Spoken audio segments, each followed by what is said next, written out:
Sementara itu, Puskesmas Tuminting terus melakukan pemantauan terhadap keluhan masyarakat sehubungan belum tuntasnya penanganan kebakaran di tempat pembuangan akhir atau TPA Sumompo yang berakibat udara sekitar tercemar kabut asap.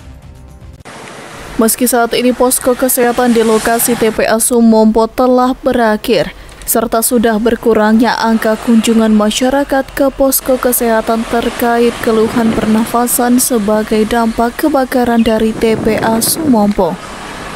Namun Puskesmas Tuminting tetap melakukan beberapa langkah pencegahan dengan melakukan koordinasi melalui ketua-ketua lingkungan di kelurahan sekitar TPA Sumompo agar bila ada laporan keluhan dari masyarakat dapat segera dilakukan penanganan. Jadi terkait dengan kebakaran di TPA Sumompo, ini sesuai dengan tugas dari Puskesmas, yaitu untuk promotif preventif. Sejak kejadian di awal Oktober yang lalu, Puskesmas Tuminting bersama dengan Puskesmas Bengkol sudah melaksanakan posko kesehatan di lokasi sekitar 1 bulan, baru berakhir beberapa hari yang lalu.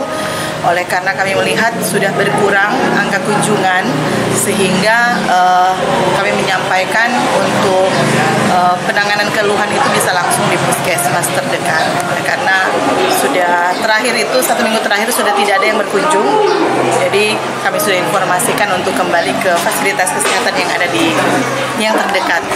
Sesuai dengan petunjuk pimpinan, jikalau diperlukan kami akan langsung. Tapi untuk saat ini kami lebih ke mobile, kemudian berkoordinasi dengan ketua-ketua lingkungan setempat yang terdekat. Jika memang ada keluhan, kami akan kembali ke lokasi. Beberapa hari terakhir ini asap kembali muncul dari timbunan sampah di TPA Sumompo yang dikhawatirkan akan berdampak pada kesehatan masyarakat dan keselamatan berkendara akibat jarak pandang yang menjadi berkurang. Penanganan kebakaran TPA Sumompo mendesak dilakukan agar masyarakat bisa kembali beraktivitas dengan normal tanpa dihantui terkena penyakit pernafasan. Dari Manado, tim liputan Kawan WA TV melaporkan.